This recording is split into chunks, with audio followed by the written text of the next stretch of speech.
नमस्कार बच्चों, SVM senior secondary school की ऑनलाइन क्लास में आपका स्वागत है।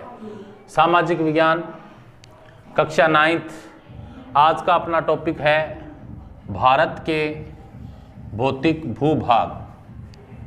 आज अपने भारत के का जो भौगोलिक वितरण है, भारत के जो भौतिक भूभाग हैं उनके बारे में चर्चा करेंगे। तो भारत की जो भौगोलिक आकृतियां हैं उनको 6 भागों में विभाजित किया गया है,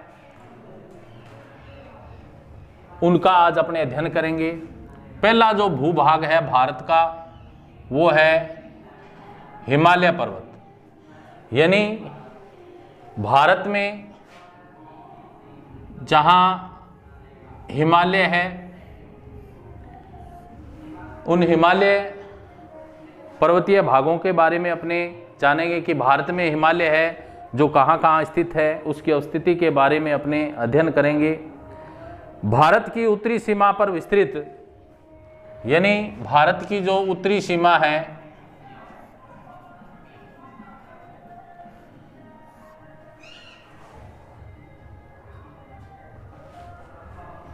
वहाँ पर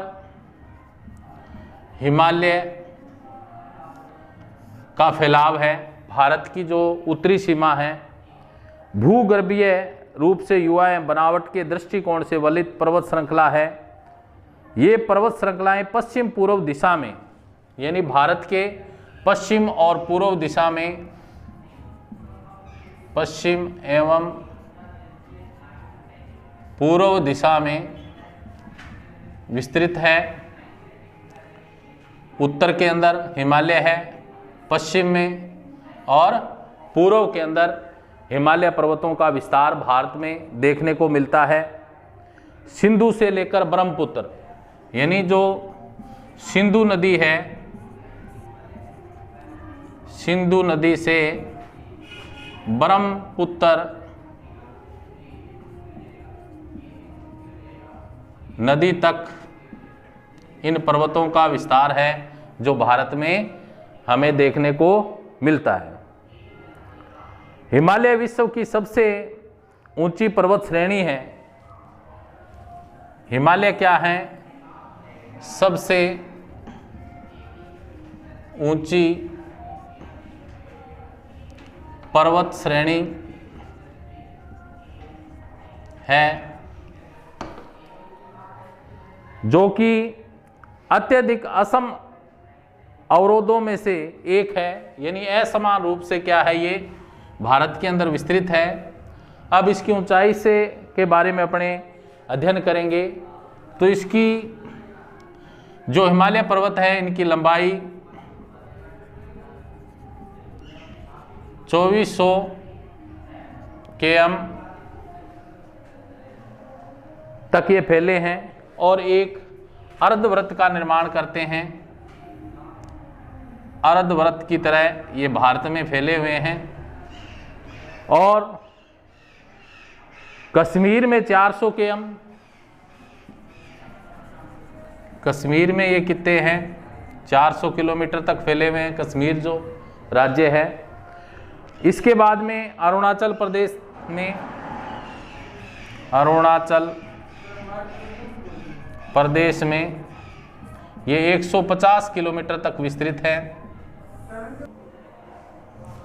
अरुणाचल प्रदेश में जो पर्वतीय हिमालय है, ठीक है, वो 150 किलोमीटर विस्तृत क्षेत्र में फैले हुए हैं। इसके बाद में हिमालय की जो हिमालय पर्वत श्रेणियों की ऊंचाई के बारे में अपने अध्ययन करेंगे। तो कुछ हिमालय के ऊंचे शिखर हैं, उन शिखरों को अपने जानेंगे कि वो शिखर कौन कौन से हैं, उन पे चर्चा करेंगे। तो माउंट एवरेस्ट कहाँ है? माउंट एवरेस्ट ये नेपाल में है। इसकी ऊंचाई कितनी है? 8848 किलोमीटर। इसके बाद में जो नेक्स्ट है वो है कंचनजुगा पर्वत, कंचनजुगा, ये भी नेपाल में है। इसकी ऊंचाई है 8598 km। इसके बाद में मकालू, मकालू ये भी कहाँ स्थित है? नेपाल में स्थित है। इसकी ऊंचाई है 8481 km।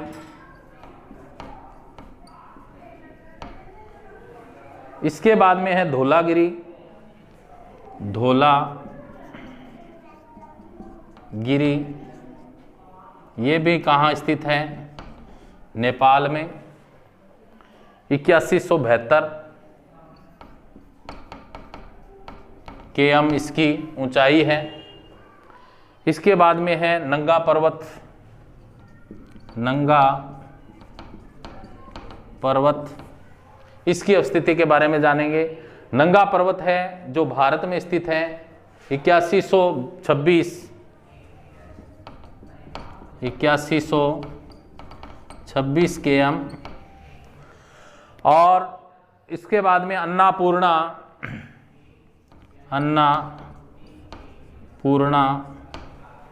अन्नापूर्णा है जो नेपाल में है 8078 किलोमीटर, 8078 किलोमीटर इसकी ऊंचाई है। इसके बाद में नंदा देवी भारत में है, नंदा देवी ये कहाँ स्थित है? भारत में है। और इसकी ऊंचाई है 7817 km,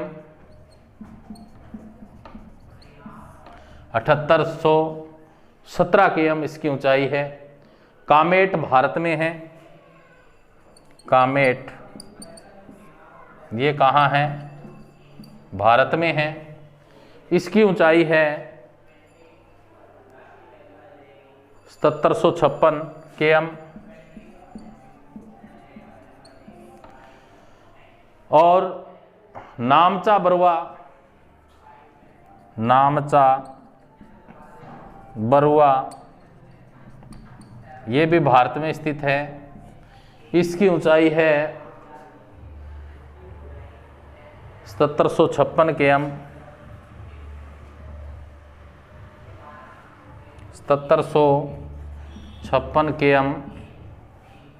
इसके बाद में नेक्स्ट है गरुला मदाता,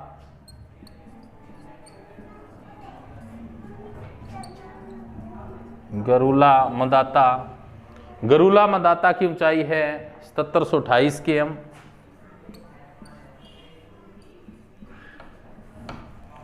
तो इस प्रकार जो पहला भूभाग है भारत का, हिमालय जो पर्वतीय क्षेत्र है, उन क्षेत्रों में भारत के कुछ हिमालय पर्वत श्रेणियों के उच्च शिखर है उसके बारे में अपने अध्ययन किया। महान हिमालय के वलय की प्रकृति असममित है। हिमालय के इस भाग को क्रोड ग्रेनाइट का बना है। हिमालय का जो भाग है वो किससे बना हुआ है? क्रोड, जो कि किससे बना हुआ है?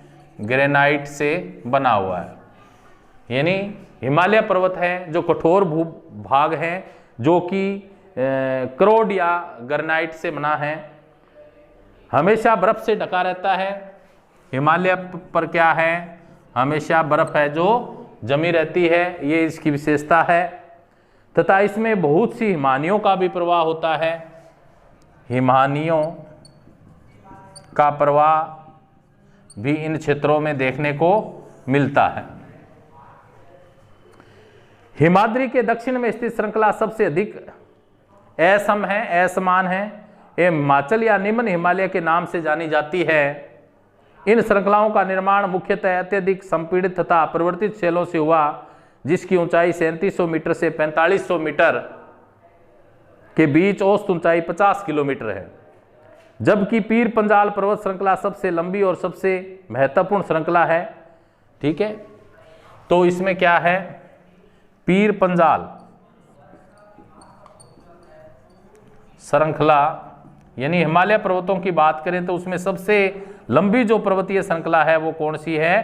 पीर पंजाल श्रृंखला है जो सबसे लंबी पर्वतीय श्रृंखला है इन क्षेत्रों में। और धौलाधर महाभारत श्रृंखलाएं भी महत्वपूर्ण है। इसके बाद में धौलाधर है, धौलाधर महाभारत, ये जो श्रृंखलाएं हैं इन क्षेत्रों में हमें देखने को मिलती है। इसी श्रृंखला में कश्मीर की घाटी तथा हिमालय के कांगड़ा एवं कुल्लू की घाटियां स्थित है। इसके अलावा इन क्षेत्रों में कुछ घाटियां भी है, जैसे कश्मीर की घाटी है, कश्मीर की घाटी, कुल्लू की घाटी और कांगड़ा, ये इन क्षेत्रों की प्रमुख घाटियां भी इन क्षेत्रों में देखने को मिलती है। यानी पर्वतीय क्षेत्रों में कौन कौन सी घाटियां? कश्मीर की घाटी, कुल्लू की घाटी और कांगड़ा की घाटी भी इन पर्वतीय क्षेत्रों में हमें देखने को मिलती है। हिमालय की सबसे बाहरी श्रृंखला को शिवालिक कहा जाता है। हिमालय की जो सबसे बाहरी श्रृंखला होती है, ठीक है, अंतिम जो होती है, उसको क्या बोला जाता है? शिवालिक बोला जाता है। क्या बोला जाता है? शिवालिक, ठीक है, सबसे भारी। इनकी चौड़ाई 10 से 50 किलोमीटर, ऊंचाई 900 से 1100 किलोमीटर श्रृंखलाओं में से होती है। नदियों द्वारा लाई गई असंपीड़ित अवसादों से बनी होती है। घाटियां बजरी तथा जलोढ़ की मोटी परत से ढकी हुई है। निम्न हिमाचल तथा शिवालिक के बीच स्थित लंबवत घाटी को दून के नाम से भी जाना जाता है। कुछ प्रसिद्ध दून जैसे देहरादून है, कोटली दून है, पाटली दून है, तो ये भी क्या है? इन पर्वतीय क्षेत्रों में हमें पाए जाते हैं।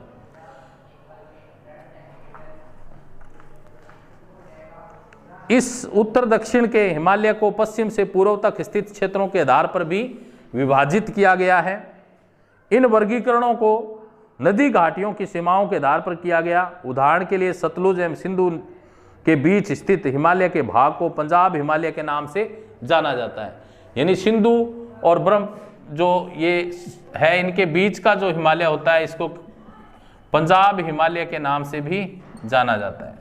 यानी सिंधु और ब्रह्मपुत्र नदी है, इसके बीच के जो हिमालय है, उन हिमालय को पंजाब हिमालय के नाम से भी जाना जाता है। सतलुज तथा काली नदियों के बीच स्थित हिमालय के भाग को कुमाऊं हिमालय के नाम से जाना जाता है। तीस्ता एवं दिहांग नदियां असम हिमालय का सीमांकन करती है। हिमालय के कुछ क्षेत्रीय नाम हैं। ब्रह्मपुत्र हिमालय की सबसे पूर्वी सीमा बनाती है। दिहांग, महाखड, गार्ज के बाद हिमालय दक्षिण की और एक तीखा मोड़ बनाते हुए भारत की पूर्वी सीमा के साथ फैल जाता है। इन्हें पूर्वांचल या पूर्वी पहाड़ियों तथा पर्वत श्रृंखलाओं के नाम से भी जाना जाता है। ये पहाड़ियाँ उत्तरी पूर्वी राज्यों से होकर गुजरती है तथा मजबूत बलुआ पत्थरों जो अवसादी शैल है से बनी होती है और ये घने जंगलों से ढकी है। अधिकतर समानांतर श्रृंखलाओं घाटियों के रूप में फैली है। पूर्वांचल में पटकाई, नागा, मिजो तथा मणिपुरम पहाड़ियाँ भी क्या है? शामिल हैं। तो प्यारे बच्चों, आज हमने भारत के जो भौतिक भूभाग हैं उसके बारे में चर्चा की। पहला जो भूभाग है हिमालय पर्वत, इसको आज हमने समझा। इसके बाद में नेक्स्ट जो भूभाग है कल करेंगे। तब तक के लिए थैंक्स।